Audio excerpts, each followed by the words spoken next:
If you have come for certainties, you will leave with questions. Yet I would be a poor archivist if I were to mistake doubt for silence. The Valyrian Freehold is ash now in ruins and a word men use to frighten or flatter, but it is also an archive of traces that still sing when warmed. Brittle ledgers from Volantis smelling faintly of smoke and salt, shards of glazed brick taken from the blackened tears of Orus, the bewildered testimonies of Roynish grandmothers whose mothers crossed a sea of sand and salt to escape dragonfire, the sharp marginalia of Old Town's own Denestin who wrote about Valyria as one writes about a thunderstorm, observant yet always at a distance. When I set these traces together, not to make a monument but to make a passage, a way through, what takes shape is not so much a single law of the Freehold as the recurrent geometry of its power. A circle of fire that widened over centuries until, at last, it became its own circumference and broke. Begin with the story everyone tells, for we are what we cannot stop repeating. In fields of ash and glass at the feet of the 14 flames, the first Valyrians are said to have been humble shepherds, lifting their eyes from thin flocks to watch scaled shapes wheel through a heaven lit by the breath of the mountains. A shepherd people does not become an empire by accident, and the tale, as the Septons retell it, often mistakes humility for innocence. The Ashai gloss, translated stiffly by Maester Yondell and retranslated by the Sea Lord's own Moliero in a text that claims fragmentary authority, speaks not of shepherds but of binders, a people who learned the names of hot earth and made pacts with them. In this telling, the dragons were not merely found but invited, their hatching coaxed by songs of iron and blood and the patient heat of the volcanoes. The Volantine cosmographer Marizo uses a phrase I have come to favor in his counting of flames when he says the Freehold arose where metals ran like honey under stone, implying that material advantage preceded theology, that the peculiar abundance beneath those mountains, iron, copper, gold, obsidian, and the rare ores that fed the forges, provided a reason for men to linger long enough to learn new dangers into obedience. Yet if all we had were this economic grammar, we would miss the strangeness that those who loved and feared Valyria always center. The art that changed men into riders. Of the earliest dragon lords, we have the fewest credible details. It is safer to describe their dispositions than their names. They were clannish, or to put it less pejoratively, they fused descent and office, so that a person's nearness to a dragon was also their nearness to law. The old tongue of Valyria is lost in its unmarked parts, but High Valyrian preserves a vocabulary of kinship that encircles authority. Words for the elder who binds and the younger who carries torch that recur in inscriptions on the basalt walls of the oldest tunnels of Valyria proper, which the Lorati stone rubbers copied before the doom and which now sit, bleached like bones, in the vault of a certain magister whose name I keep off my tongue for reasons both practical and polite. Even at the beginning the riders thought in pairs. Dragon and rider, family and forge, oath and oar. The earliest law codes we have poorly preserved in the so-called tally of vases, a ledger of fines with a moral imagination, treat dragon eggs as dowry, not capital, implying a domestic frame for a power we are tempted to imagine only upon the battlefield. That the domestic and the imperial were never cleanly severed was not a vice peculiar to Valyria. It is the rule in any polity that begins as a cluster of adept houses and grows too quickly for slow institutions to keep pace. By saying Freehold, we name what the Valyrians named their own collective condition. A realm without a king, without a single face to blame or pray to. Yet the absence of a crown did not mean the absence of hierarchy. It meant only that authority braided itself horizontally through houses, temples, and forges, and vertically through cities, mines, and garrisons. The phrase that crops up in the accounts of Volantine tax farmers, the voice shares of the dragon lords, refers to the votes apportioned to the great riding families in the assemblies convened at Valyria before the Doom, assemblies that, if the commentator Ario of Valyria is to be believed, were at once periodic and opportunistic, called whenever it was necessary for some change of law concerning colonization, mining rights, or the apportioning of captured populations.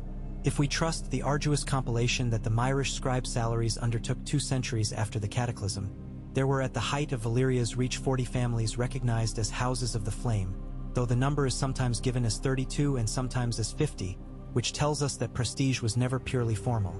It could be argued, negotiated, confirmed by marriage, by expedition, by triumph. The administrative fabric of the Freehold was stitched across its conquests, not merely woven in the capital. Colonies were set down first along the Valyrian peninsula, Orus, Mantares, Tyria, and then out along the north coast of Essos until the free cities we know by name Lys, Myr, Tyrosh, Volantis, were as much Valyrian outposts as they were themselves. Even when they acquired their own titles and parties and pretensions, these cities carried inside them the logic of an earlier subordination. A clever reader sees this in the fact that their laws adopt the Karamian clauses from Valyrian practice, rules governing the transit of slaves and the registration of skilled artisans, well before they ever claim independence. And where the freehold extended beyond the cities, it sent not lords with crowns but adjudicators and surveyors and the kinds of priests who are also engineers. In the teaching manual of the Mantarine Vault Scriveners teach. Is an entire section on dragon roost accounting. How to calculate the share of a roost's expenses that should be charged to a garrison versus a mine, how to price the ash of a roost's creche as fertilizer for vineyards, how to value the heat of a sleeping dragon as an industrial input for a glassworks.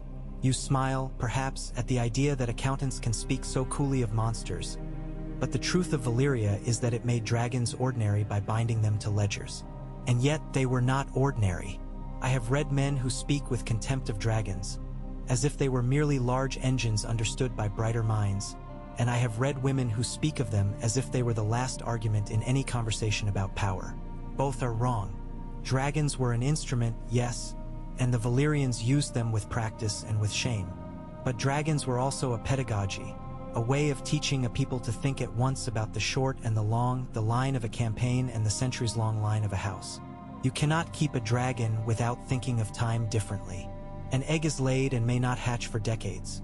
A hatchling must be bound early to a voice and a smell and a routine, or it becomes an unruly mirror of its fire. A full-grown dragon must be fed, not merely with meat but with places, mines, roosts, rooms large enough to hold its baffled sleeping, grates to carry away its heat. This temporal discipline seeped into the freehold's civic practice. Long leases on mines calibrated to the reproductive cycle of a roost, agreements with colonies that assumed 3 generations of riders would be born before a quarry ran dry, wars planned not only by season and wind but by estrus. The legions of the freehold, yes, they called them legions, though the word meant something different in Valyria than it did in Old Guise, were made to move at the speed of supply for beasts that moved at the speed of weather. About those legions there is both romance and misunderstanding. The Valyrian infantry and cavalry were not, contrary to later Giscari laments, merely a slave mob pushed under the wings of dragons. They were drilled, they were uniformed in a manner that favored adaptability across climates, and they were augmented by cohorts of specialists, bridge throwers, sapper priests, handlers of the chain throwers that could, on occasion, pull a small dragon to the ground if it had not been properly armored before flight.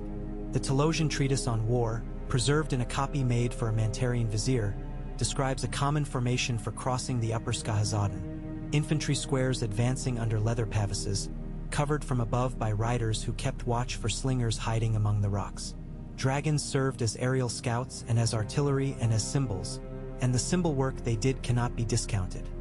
A city that has seen a dragon blot the sun is a city already half besieged. But they were not invincible, and the war record of the freehold, when it can be pried out of the songs and the dirt, shows a people attentive to loss. The earliest colonies were as much lessons as settlements. A disastrous attempt to plant a garrison near Sarmel too far from reliable pasture for dragon feed. A winter outpost west of the Smoking Sea whose dragons died not of cold but of a sickness that the old Volantine physicians describe as a kind of rust of the blood. I do not pretend that this discipline made Valyria gentle. We cannot speak of the freehold without speaking of the way it multiplied persons into labor. To the extent that we have figures, they come from the capture tallies that the Tyroshi kept in their archives until a scandal in the Triarchate led to their suppression, records that the blue-haired magisters called mere journalism. Even with the usual worry about the numbers, figures made rounded for tax purposes or for justifying the price of a garrison, the pattern is clear. For every rider there were dozens of handlers, and for every handler there were hundreds of quarrymen, and for every quarryman, dozens again of farmers and cooks and bearers whose own names do not enter the account except as souls. The closest the Valyrians came to moralizing their economy was to call it orderly. Salaries, whose admiration for the freehold is not troubling only because he writes 2 centuries too late to be dangerous, has a chapter on the moral logic of transit, in which he praises the reliability with which Valyrian roads carried food from one side of the peninsula to the other, notes the efficiency with which slave registries followed captives as they were transferred from Giscari fields to Valyrian forges, and marvels at the observatory tariffs that funded the maintenance of the glass candles. He does not ask what was required to keep the candles lit. We must, therefore, speak of the interface, not merely the metaphorical relationship but the practical dovetailing between magic and economy in the Freehold. Here, maddeningly, the sources become at once lavish and coy. Everyone loves to tell a tale about a glass candle, and no one agrees on the cost of keeping one burning. The Citadel keeps 4, and I have seen them in their tower, and whether or not they burn is not a question I am at liberty to answer. But I can say that in surviving Valyrian account books, the phrase candle tithe appears alongside the valuation of certain ores and oils, suggesting that either the candles consumed something other than fire or that the keeping of the candles required expenses we do not fully account for in a mundane way. The Illyrian gloss, drafted by Ario as he attempted to explain Valyrian legal terms for a Volantine audience, defines the Kinderly as the gift that flows to watching, which could be anything from attacks to the lives of animals. The Carthene merchants, who always prefer to turn marvels into practice, claimed in the letters of Jack Pallo to have hired a Valyrian seer to watch storms from a candle and tell them when to dispa. To teach their spice ships, for a fee that Pallo writes, could have bought a vineyard in Myr or 2 in Lys, which only tells us, again, that the economy of Valyria converted vision into price. The Roiner tell of a continuum of violence, a war that moved like a fever up and down the river for a century until the disease burned itself out at the sea. When the Archon of Tyrosh commissioned the History of Exemptions, a book whose title alone tells you that it is the history of a favor, the scribes invented a story about Tyrosh's special status as a supplier of leathers for dragon harnesses, which, if true, would have meant a steady flow of Tyroshi goods into Valyria proper even in times of embargo. But recovered harness fragments among the ruins of Orus show a tanning method more often associated with Volan Theris, and the few legible stamps suggest workers' guilds with names utterly unknown in Tyrosh. Likewise, the argument about whether there were truly 40 houses with vote shares or whether the number flexed is not resolved by finding the right granite tablet. It is resolved only in the way all such questions are resolved, in seeing the politics that decide which lists are preserved and which burned. I have handled the charred register of houses that the Illyrian fire wardens rescued 3 days after the doom when the wind turned, and it contains 37 names and 6 blank spaces with scorched glues where something had been pasted and lifted away. From this I conclude not that there were 37 but that someone thought it essential to remove a handful of names before the register reached foreign eyes. Denestin, a man I trust because he is generous in his errors, notes wryly in his fragments that the Valyrians knew how to take a truth apart as a carpenter would, saving the nails. And he is right. If we cannot always reconcile contradiction, we can sometimes place it in time. A coherent chronology of the Freehold must do 2 things at once. It must provide the outward shape, the expansion across the peninsula, the wars in the south and on the rivers, the flowering of colonies along the western coasts. And it must interleave this with the inward, the rhythm of breeding cycles, the long turnover of the mines, the draining of an aquifer or the closing of a roost whose heat buckled the basalt beneath it. Dates and dragons are not separate stories. To that end, I propose the following outline, which I set down with the humility of a maker of maps who knows their edges. In the earliest period, which the Volantines call the founding and the Roiner refuse to date at all because it feels to them like mist, the Valyrians are bound to the 14 flames and the lands immediately around them. They learn to sit the beasts. They learn to fix the beasts to houses. They learn to keep the beasts alive through winter storms. The ores are near and easy. The roads that matter are tunnels and short tracks linking mines to roosts and roosts to forges. At some point, there is no single season for this. Families begin to push outward from the peninsula, first to sites like Orus where or drew them, then along the coasts where the winds and the lean of the land made the building of ports an obvious choice. The first colonies are not conquest but extension, settlements made to harvest resources and serve as seats for younger branches of houses who must make their own names. The next period is usually told as the wars with old guys, and there is no harm in using that to note its center, so long as we do not imagine Valyria only as a sword thrust into a southern belly.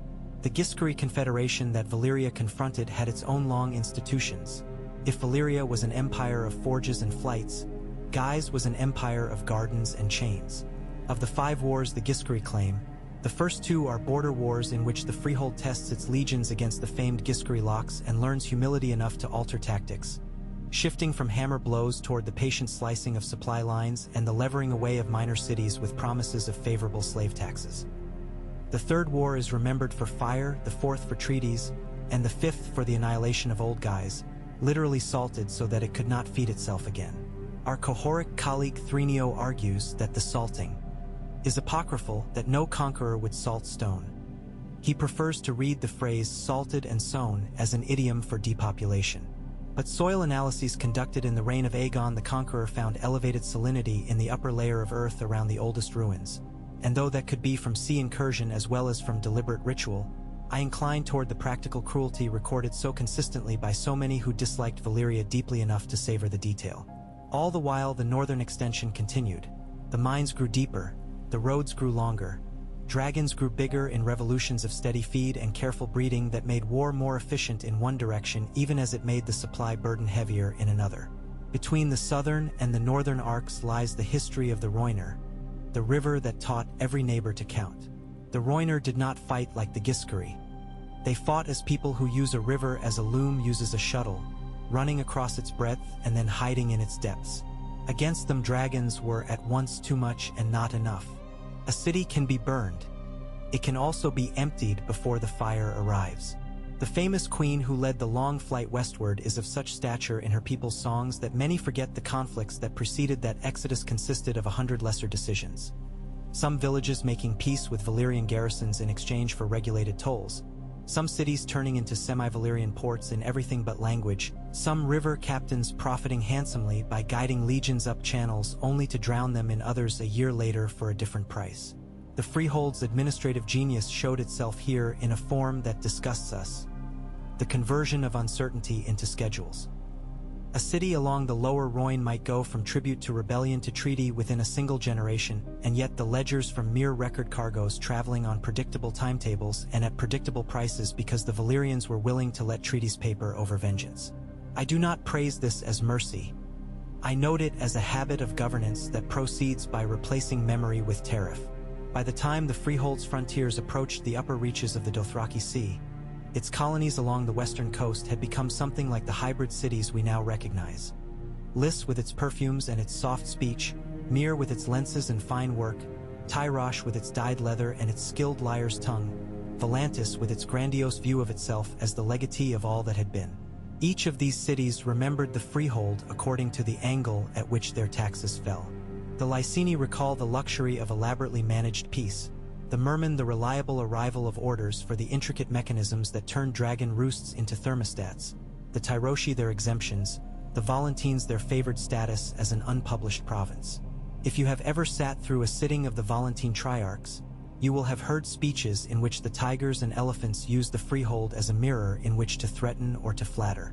When they boast that there was a time a Triarch could call down a rider to burn a warehouse, they speak neither of authority nor of crime but of the intimate grammar of a world in which dragon and law were in elbow's reach. The more distant colonies, Gagassos with its blasphemous entertainments, Illyria with her ambitions, imagined themselves next in line for favor and were sometimes right and sometimes devoured by their own fantasies. Then, as every tale must, this one turns toward the doom. Of all our contradictions, none are so bitter as those that attend the end. Did Valyria die of hubris, as the Septons enjoy saying to clear their own consciences about the uses of miracle? Did it die of the natural hazard of living upon a rack of mountains whose teeth grind beneath the sea? Did it die of a war of houses, of a ritual gone wrong that backfired along the veins of the earth and returned the gift with interest? Ario reports that in the last decades before the doom there was a strange quickening of a kind of science. More careful records of tremors, more attention to the gas that sometimes seeps up from cracks in winter, more roosts moved to lower ground and insulated with glazed bricks. The priests of Mantares, who kept their own daily observations of the breathings of the world, note several seasons of unusually uneven exhalation. The Volantine ledger of imports shows a brief spike in the purchase of a variety of stone from Qohor with unusual resilience to heat. None of these lines prove that a disaster was forecasted. All suggest that the people closest to the mountain had begun to read signs.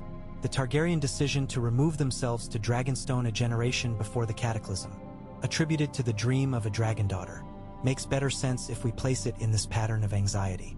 It is the difference between a prophecy and a statistic. You may believe or disbelieve the dream, but the numbers whisper. What followed the doom is outside the Freehold by definition, but not beyond its consequences.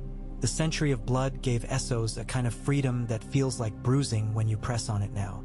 Cities learned to speak in their own names again. The Triarchs became their fullest selves, often at each other's throats. Qohor made its terms with its gods and with steel. Lys discovered that perfumes could persuade where dragons once enforced. Myr married lenses to coin. Tyrosh turned every exemption into a business. The Dothraki saw a sky uncluttered by wings and grew into a horizon without walls. The Giscari descendants in Slaver's Bay recalled their old pride and rebuilt old chains. The Rhoynar crossed and seeded a new polity west of the narrow sea where their river habits turned to the politics of sand and hill. The West grew a dragon of its own in the person of a man whose family had left the Freehold Bifo. Re the Doom and carried in their tongues a language of law and marriage that would come to tame a very different island with very different gods. The Freehold ended, and so it began again in exiles and in ruins and in skills that cannot be unlearned in a generation. I have spoken of origins and of administration and of dragons and the system they demanded, of trade and of magic as a schedule of protocols that cost and bought, of contradictions and of a chronology that tries to hold still long enough to feel a pattern. If I were to take the measure of the Freehold, not as myth but as a polity, I would say it invented two remarkable forms of attention and then died of their conflict. The first form of attention was spatial. The Freehold thought across great distances as if they were nearby. It did this by building roads that paid for themselves with predictable trade flows, by coordinating garrisons that shared rituals and codes, by teaching houses in far colonies to adjudicate in ways that honored a common set of precedents, by making dragons into couriers not only of fire but of news and presence. This is why its colonies look like themselves even when they no longer obeyed the capital, because their obedience had already been translated into a craft. The second form of attention was temporal. The Freehold thought in lifetimes of beasts that outlived most men, and in the cycles of mines and the cycles of eggs, and it learned to plan in this rhythm. It learned to wait for a dragon to mature the way a vintner waits for a wine, and it learned to value the slow turn of glass and the slow drift of tariffs over the quick triumph of sack. These forms of attention collided when the earth itself shifted in a timescale that mocked even a dragon's patience. If you place your capital on a volcano, you must accept that there is a scale of disaster you cannot budget for. But there is more to it than geology. The Freehold distributed authority across houses so that no single failure could topple the whole. This was, in ordinary times, a strength. In extraordinary times, the same distribution made decisive mitigation difficult. If a dozen roosts must be moved over a decade and each move requires the consent of 3 houses and the labor of 10,000 souls, any delay compounds costs into catastrophe. If the temples that maintain the glass candles must each raise their own kindrelly at a time when mines are disrupted and ships take longer routes to avoid certain fumes on the water, the vision that once coordinated defense will dim just when it is most needed. If the dragon breeders disagree about whether a certain line is too excitable to breed in a season of quakes, you will learn the cost of decentralized expertise. Deneston's dry quip that Valyria died of committee is cruel but not wrong. The military system that had served so well in war did not avail in this end. Dragons could lift people from the path of fire, yes, but only so many and not so far. They could melt rock into useless glass and eat men in their panic as readily as enemies. Legions trained to cross rivers discovered that a river of stone is unlike any river they had crossed. And the habit of converting contingency into tariff failed in the face of ash that did not take coin. The Freehold could tolerate a certain amount of volatility. It had no language for the total rupture of the ground beneath its feet. To the extent that any economy can price apocalypse, Valyria had no buyers. Trade did not vanish with the Freehold. It learned new names. The most ordinary inheritance the Freehold left to the world is the network of roads and sea routes that continue to be used by those who hated Valyria as much as by those who claimed its mantle.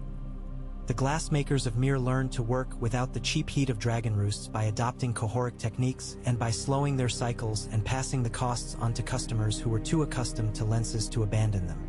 The Loriti turned their talent for copying stone into a trade in inscriptions and in archivists. Volantis tried to be Valyria and discovered that the mirror punishes vanity. And everywhere stories grew. Stories of horns that can bind any beast and stories of candles that can show the heart of an enemy from an ocean away. Stories of a last clutch of eggs, hidden in a vault beneath rocks that still smoke. Stories that often ask us to decide whether we want the world to be shaped by miracle or by the ways men price each other's time. If I sound like a moralist, recall that my hands are sealed with ash from documents that crumble when tilted. The work of an archivist is not only to preserve but to arrange so that pattern becomes visible. The pattern I see when I look at the Freehold is of a people who made their power ordinary, who domesticated miracles, who wrote protocols for wonder and then obeyed those protocols so regularly that their children could forget what they were doing was strange. This is admirable. It is also dangerous, for when the protocols break there is no memory of how to improvise. When the Roiner faced dragons, they learned to disappear into the river. When the Giskari faced dragons, they learned to concentrate numbers in lockstep and to build walls with clever mouths. When the Valyrians faced their own mountain, they had no dragon larger than a world. You will ask, and rightly, how to judge a system that built wonders upon chains. If there is an economy of magic, there is also a magic of economy that can obscure the human in a sum. The Freehold's ledgers are precise. The Freehold's tax schedules are beautiful in their wickedness.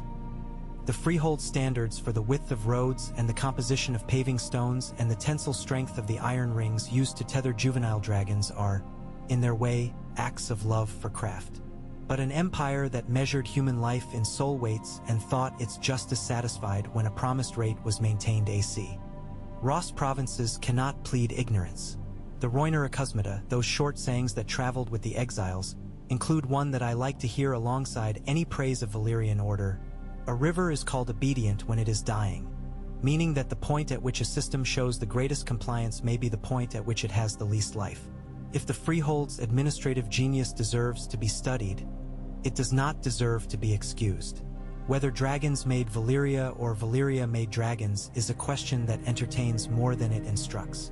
The more concrete question is whether a polity can keep beasts of that kind and not be remade by them. I do not mean only the obvious sense in which riders learned a loftiness of view. I mean the less obvious sense in which an empire was taught to think of its hot blood as an asset that could be managed. The habit of converting power into price and price into ritual cut both ways. It made Valyria predictable to itself, which is a virtue, and it made Valyria unable to see beyond its own schedules, which is a vice. The fact that dragons outlived most of their riders encouraged a view of houses as more real than persons. One can hear it in the way Valyrian inscriptions name the family before the individual, the roost before the rider. In a crisis, such thinking hardens into the willingness to let a city burn to preserve a line. Whether we can recover from ruins the lives lost to such thinking is a task for another art. I will close with questions that I cannot answer and that perhaps no single answer would satisfy. First, the origin of dragons. Whether they were native to the 14 Flames or drawn there by a pact. Whether they are beasts tamed by courage and craft or spirits clothed in scale by the names men gave them. The Ashai favor the latter view because it flatters their skill at naming. The Cohoric reject it because it suggests that steel is not the highest miracle. The Citadel avoids it because the candles do not like such talk. Second, the cause of the doom. Whether it was purely geological, a concatenation of earthquakes and vents and pressures that chose that century as the night chooses a roof, or whether some ritual concentrated risk and struck flint against flint under the mountain. If, as Ario suggests, certain roosts were moved and certain forges reshaped in the years before, if shipments of heat-resistant stone increased, we must infer that at least some persons felt something coming. But feeling is not foretelling. Third, the matter of Valyrian steel. The recipes are gone or partial or deliberately corrupted by scribes who hated the notion of such knowledge becoming common, and the art appears to have consisted of a marriage between metallurgy and a ritual that used blood and heat with an intimacy that we would rather imagine than witness. Whether a world without dragons can make more or whether it must content itself with reforging old blades into new forms is a question that has provoked more wars than answers. The cautious account by a Kohoric smith who swears he has folded old steel into new shapes without losing its singing quality persuades me only that craft without miracle can sometimes imitate its music. Fourth, the polity itself. Whether the freehold was ever, as the Valentines pretend, a true federation of houses with equal voice and equal obligation, or whether, as the Reuner suspect and the Licini wink, it was always a loose hegemony in which a few houses decided and the rest followed, their independence a matter of polite minutes written after the fact. The blank spaces on the Illyrian register, the floating number of houses with vote shares, the secret treaties by which certain colonies were exempted from certain levies and then made to pay in others, all suggest a system too alive to be clean. The hunger to find a constitution where there was only practice is a modern hunger. The Valyrians would have tilted their heads at the notion that law is something separate from the way a house does its obligations. Finally, the future of knowledge about the freehold. Whether we will learn more from the continued excavation of ruins, work made perilous by the fumes that still rise from the peninsula and by the superstitions of men who profit handsomely from selling fragments, or whether the best hope lies in reconciling the contradictions of our libraries and compiling an archive of archives that will let patterns be seen that are now hidden by the conversation between cities.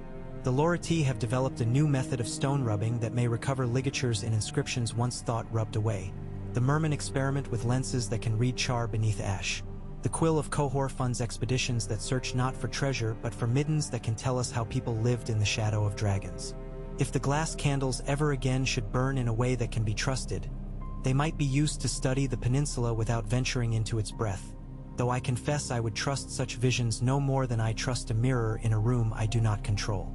I have tried, as best I can, to present a coherent path through ruins. I have not done justice to the poetry, to the way the Valyrians shaped language to describe the shimmer of heat above a roost at dawn, the way the Reuner spoke of ash falling on water, the way the Giscari recited long genealogies of men who refused to bow even as they were bent. An archivist is greedy for such things but must put them aside when making a case about how a world worked, even if that world was cruel. If there is a caution in this work, it is not merely that empires end, for everyone knows that and nobody believes it. It is that empires that convert marvel into habit should take care not to let their habits blind them to the scale of the ground beneath them. A shepherd builds a fire to keep the night away and then builds a wall against the night and then teaches his children that. The wall is the world. One morning the ground shakes and the wall falls and there is night again and the stars are older than the shepherd remembered. The Valyrian freehold domesticated dragons and taught a continent to live by their calendar. And then one dawn the calendar burned. We study them not to restore their fire but to understand the ledger that turned heat into price, vote into law, ritual into road, and to see what of that craft can be kept without forgetting the souls whose names did not enter the account except as sums. If you ask me for my conclusion, I will answer with a practice. To keep the contradictions in view and to build with them, not against them. There was horror in the freehold and there was genius, and though it would be consoling to separate the two, the truth is that the genius used the horror and the horror borrowed the genius and together they built roads we still walk. That is not an absolution.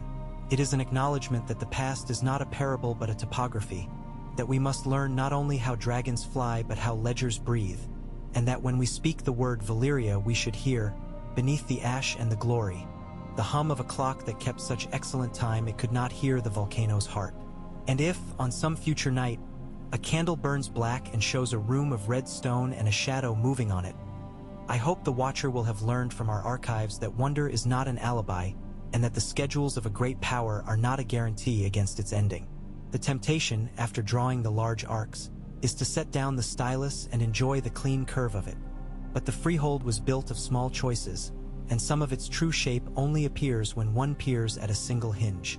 Consider the households that sat nearest the dragons, the so-called houses of the flame, whose vote shares bound administration to dissent.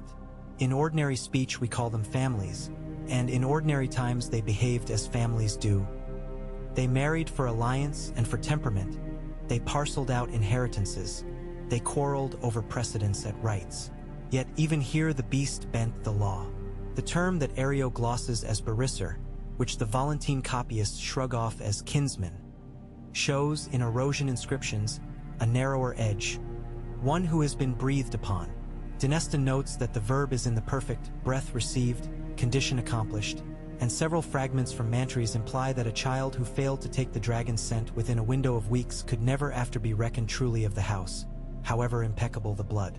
This gives sense to the practice of xenial adoption that puzzled earlier maesters, whereby a house might take in a cousin from another city or the orphan child of a handler and make of them a proper heir, not as an act of charity or romance but as a ritual repair of the bond that the biology of the womb did not guarantee.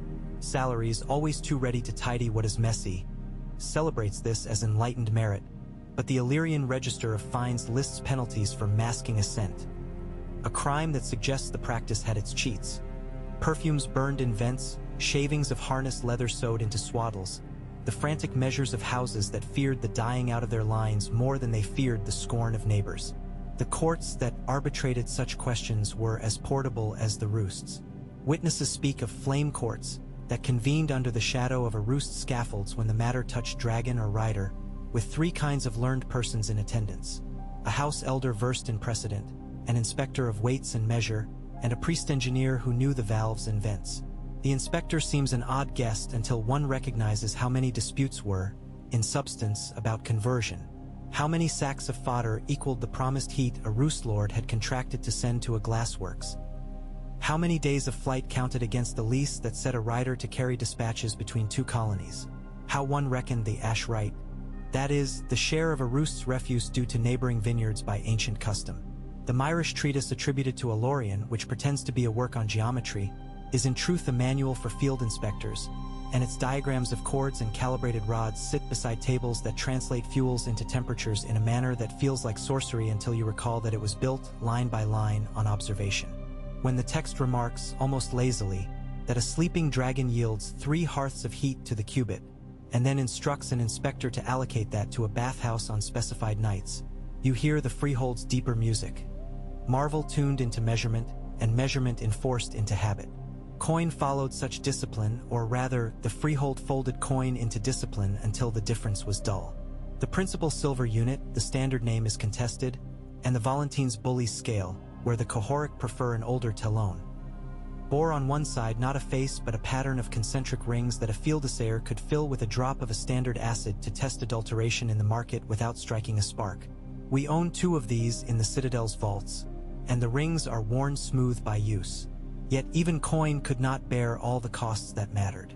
For transactions entangled with the protocols of wonder, the keeping of candles, the maintenance of certain horns, the repainting of sigils on a roost's baffles, the Freehold relied on the old Kinderly, the gift that flows to watching, apportioned not as tax on property but as a function of proximity to certain rights.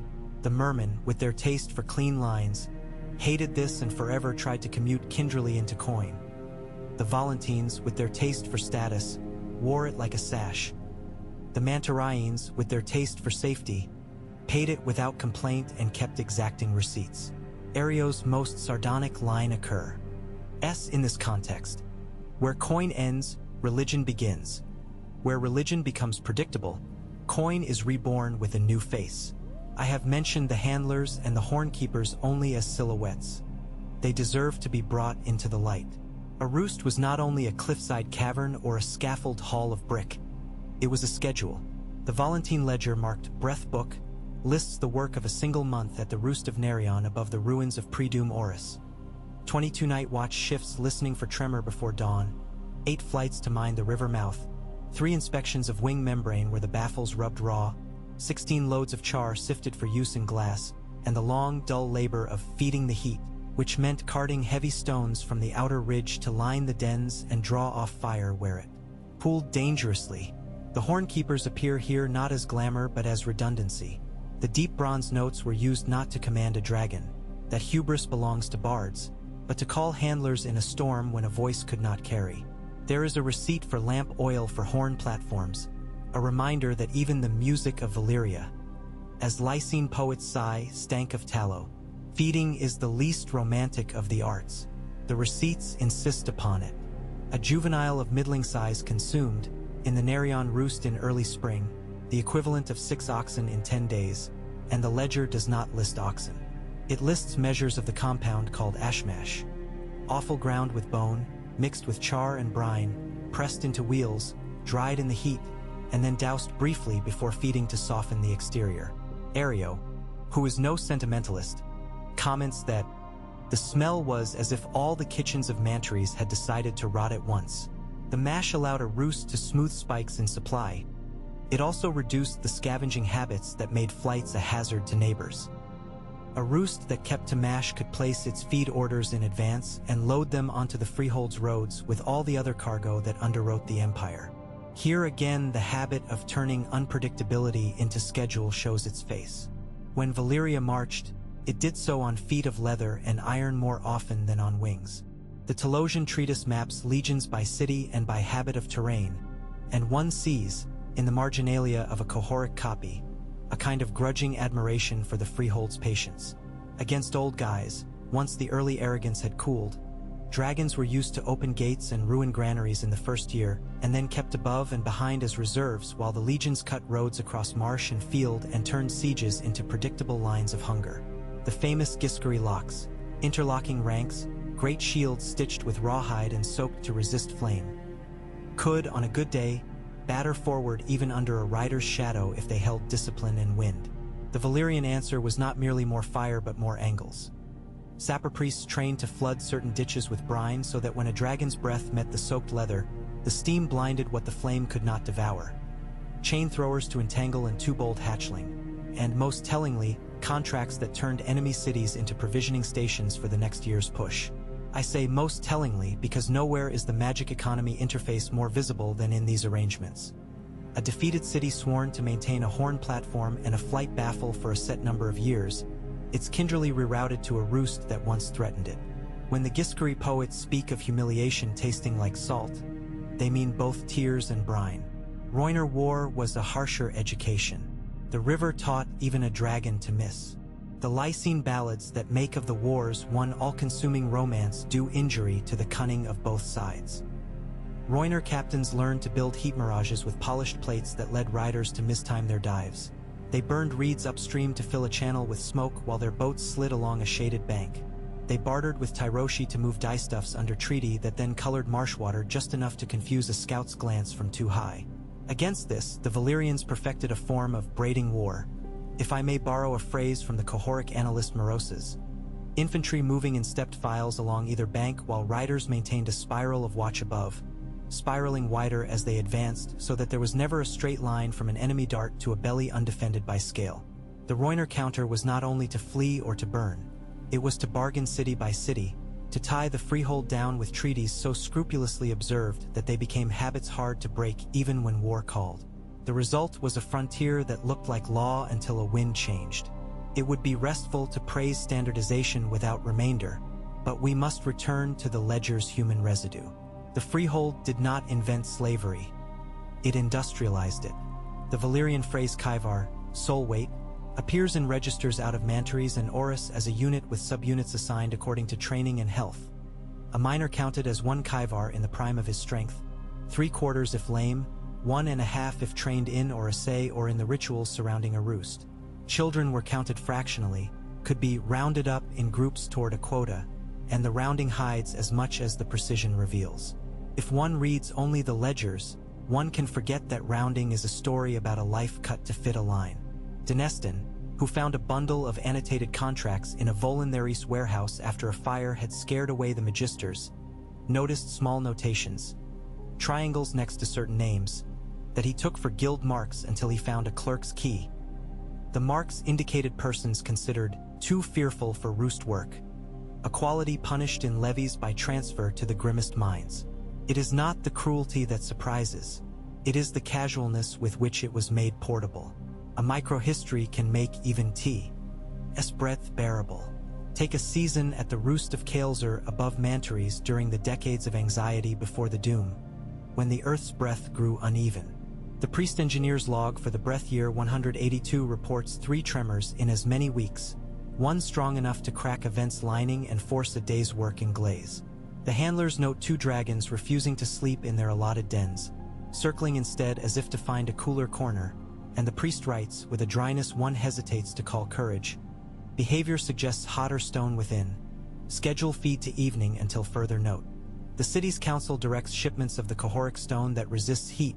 The roost's foreman negotiates for more coin to pay the masons, and the glassworks barges observe that the roost is now, regrettably, unreliable as a heat source and demand a reduction in the fee. The court adjudicates. The fee stands for 6 weeks, then drops according to a device recorded in the Karamian clauses for force majeure arising from the earth's breath. Behind the clauses, behind the coin, is a dragon refusing to sleep. When I say the freehold made wonder ordinary, I do not mean it made it less alive. I mean it built rooms around it and argued about the rent. The horns whose glamour makes them such easy currency for storytellers take a different shape when placed in such rooms. The Mantarian archive holds a chest of hornkeeper's logs nobody troubled to burn because glamour accrues to the horn and not to the hand that cleans it. The pages are dogged. Hours of practice, diet for breath, repairs to the bronze mouth, care to keep a certain pitch even in cold. There is a rare entry describing a calling flight, when an unbound juvenile, spooked by wind and light, returned to the roost at a sustained note. The keeper writes only, efficacy observed when note maintained for 12 counts and repeated thrice with breath at lower throat. Dragon settled in the dust ward and handlers secured harness. There is no hint here of a horn that bends a beast's will, only a craft that interrupts panic long enough for other crafts to do their work. That the freehold charged kindredly for the keeping of such horns tells a truth about how deeply it believed safety could be regularized and sold. We have spoken glibly of glass candles. Their stubborn glamour requires us to be more careful. The candles occur in sources far from one another and with a consistency that suggests not uniformity of craft but uniformity of expectation. That there exist columns of dark glass, infused with some admixture of rare oils and blood and what the Illyrians called breath salt, which, when tended according to rites, sometimes show distant places or communicate thought. I write sometimes against those who, in the free cities, would run their polities as if always were available. The Myrish lensmaker Tiverin, whose notebooks are a delight of exasperated empiricism, kept tally of candle answers in a rented chamber over his shop, in hopes of proving to his partners that shipping schedules could be optimized by farseeing. In one winter, there were 2 nights when something like a haze resolved into a portico he later identified as Illyria's, 3 nights of nothing at all, and 7 nights when what he saw could have been dream. He recorded the oil consumed, the quiet hours kept, the temperature in the room, measured with an ingenious spiral of metal, and at last wrote, "Better to bribe a harbor master, Ario's gift that flows to watching reeds, in Tiverin's hand, as the maintenance cost of a temperamental instrument. That some instruments behaved better in some hands than in others does not invite metaphysical conclusions. It reminds us that protocols are at once social and fragile. Steel is another hinge where wonder and habit bite. The Kohoric sing as if their craft were the pure child of furnaces and skill, but even their proudest masters admit, under their breath, that the best reforgings sing because of what lies in the old steel's belly, and that the rites they deny with their mouths they perform with their hands in the privacy of the forge." The Illyrian smith Canner left a bitter letter to his apprentice in which he wrote that, "We do not make steel, we find it," by which he meant that the recipe is gone, and that all that remains is salvage and imitation. Valyrian recipes speak of quenchings in brines whose ingredients are as much prayer as chemistry, of blows struck to a rhythm that in one text is measured in heartbeats, in another in the counts of a horn, of a last edge given by the blood of a man who has not spoken for 3 days. The resort to such language tells you both how jealously the craft was guarded, and how likely such guarding is to decay into incantation when the original causes are forgotten. This is not to deny miracle. It is to observe what miracle looks like when it is written down by jealous craftsmen and then copied by lawyers. I have perhaps given the impression that we can always read between sources to find a workable middle. Often the opposite is true, and it is there we must learn to live. The Lorati stone rubbers have become an industry unto themselves since the Doom, and for every clean copy of an inscription that lets us see a line long buried, there are 3 that show a name suspiciously like the name a buyer wishes to wear. The black market in Valyrian shards burgeons whenever a war to the west or east empties a city of men who would check a claim. A rule we keep in the vault is to prefer an ugly fragment to a perfect plate, but even that is only a rule until it breaks. The Tyroshi history of exemptions that I cited earlier is a fraud of a peculiar kind. It contains copyist errors that only a real clerk would make and then deploys them to prove a lie about leathers. One recognizes, in the spacing of the lines, a hand used to the rhythm of entries made at the end of long days. That a forgery can be made such love should make us humble and vigilant, not cynical. Chronologies are where forgeries go to become respectable. Every city wishes to fix itself at the center of the world's breath. Volantis, in particular, treats the last century of the Freehold as a rehearsal for its proudest poses, and rearranges the order of wars and levies to make its own tradition look inevitable. The archive of the Temple of the Long Bridge contains a series of annual lists of vows taken by triarchs to maintain certain watch posts for roosts, and the years are counted in a cycle that can be matched, roughly, to Ario's breath terms from Illyria and to the fruitings in the Mantarian calendars. The match is not precise. It need not be. What matters is that when the entries fall off in a rush and the vows become specific to provisioning refugees, the pattern repeats with a lag in the other cities' ledgers. One infers a bare sequence. Tremors first felt and measured in Mantares, roosts made unreliable in Oris and Valyria, watch posts maintained with fatigue in Volantis, vows rewritten to care for those fleeing a storm, and then a silence that never quite ends. It is the best we have for a timeline that everyone wants to be a story. The colonies along the western coast deserve a longer look, not as mere outposts but as mirrors in which the Freehold saw possibilities. Lys, with her perfumes and courtesans, appears to later moralists as the Freehold's soft underbelly, but her greatest gift to the Empire was pacification by vanity. The Lyseni found every pretext, festivals, contests of scent, pageants of dyed hair, to keep treaties pleasant to keep, and they turned the Kinderly into acts of display rather than tribute, so that temple fees felt like membership in a club rather than taxes. Mere, by contrast, secularized wonder. A lens is a lens whether a candle burns or not, and the merman built an economy that could survive the unevenness of magic by finding uses for clarity in every trade.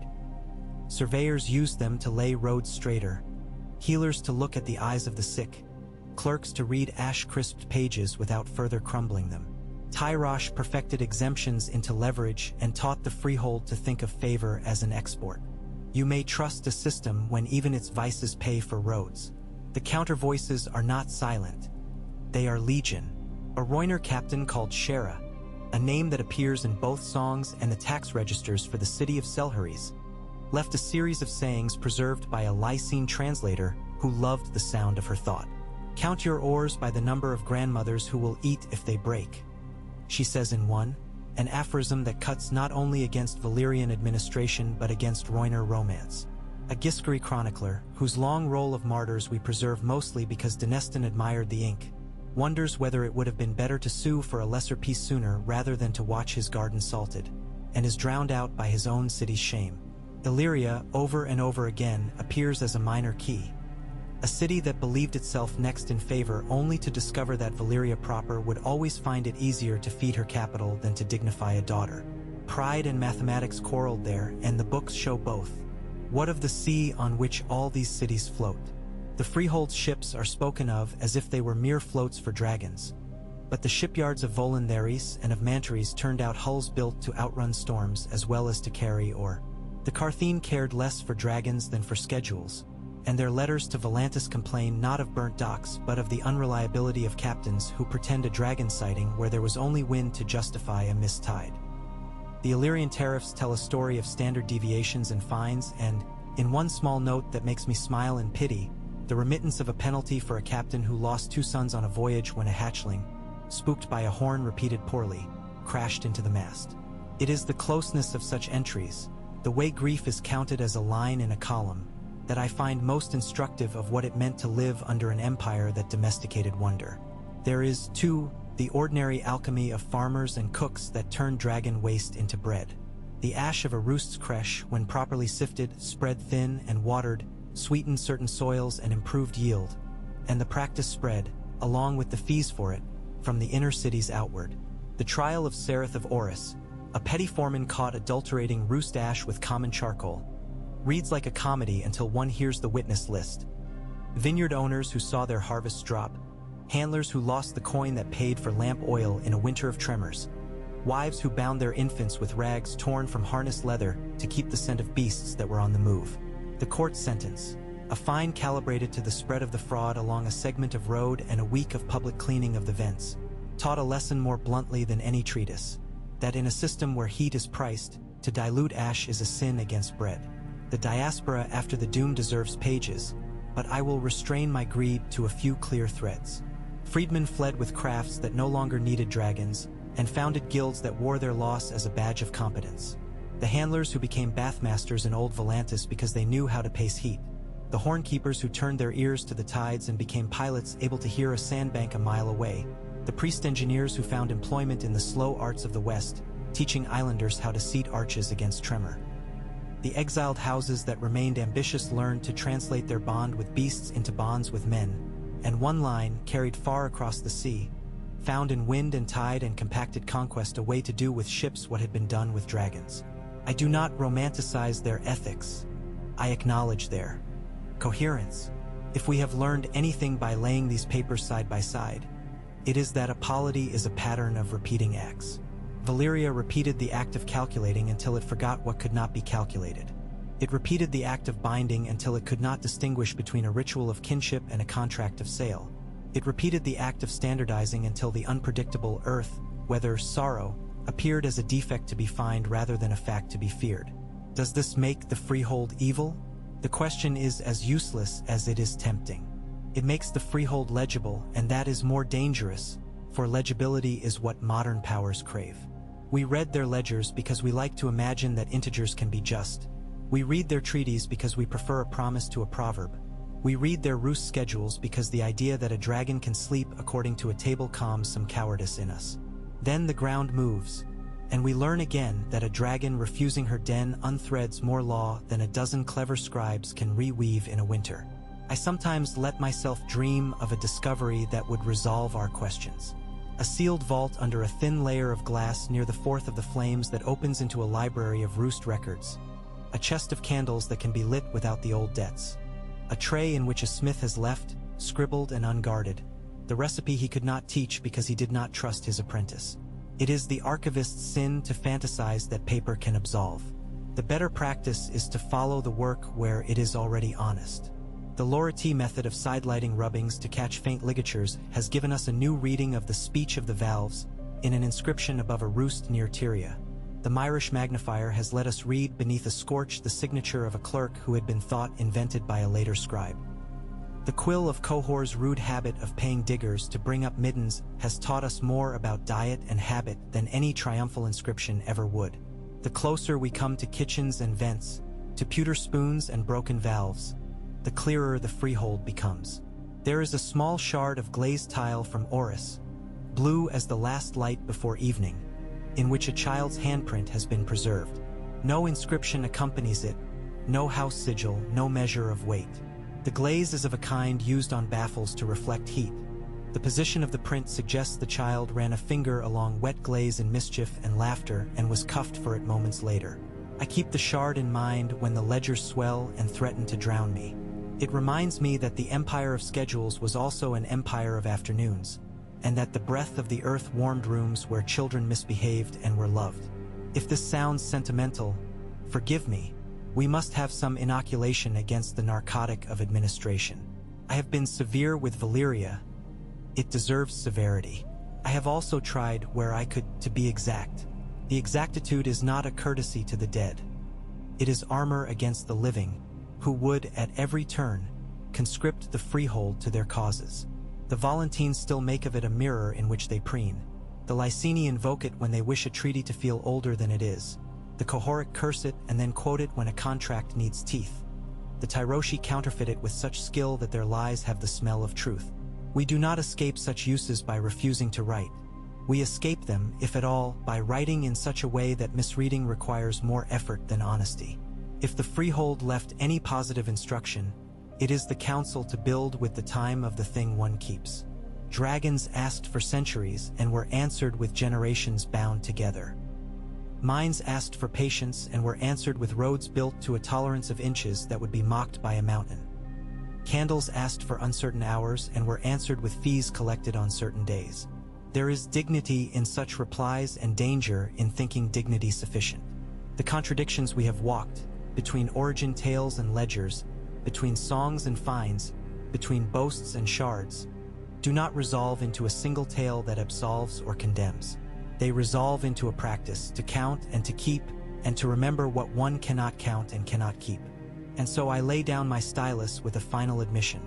The Freehold's archive is larger than any ordering we can give it, and smaller than the ruin it left behind. The mountains still breathe. The sea still remembers the ash. The roads still run under different flags. The glass candles are kept in rooms whose locks are older than the men who hold their keys. Somewhere, perhaps, a shard waits for the right light to show its line, and somewhere a midden slow rot keeps the record of a kitchen that carried heat from a dragon's side into bread. When we open such things, let us not rush to turn them into lines of glory or guilt alone. Let us hear in them the old hum, the ledger's breath, the roost's sleep, the earth's twitch, and answer, if we can, with a patience learned from those who tried to make fire routine and were, for a time, almost equal to it.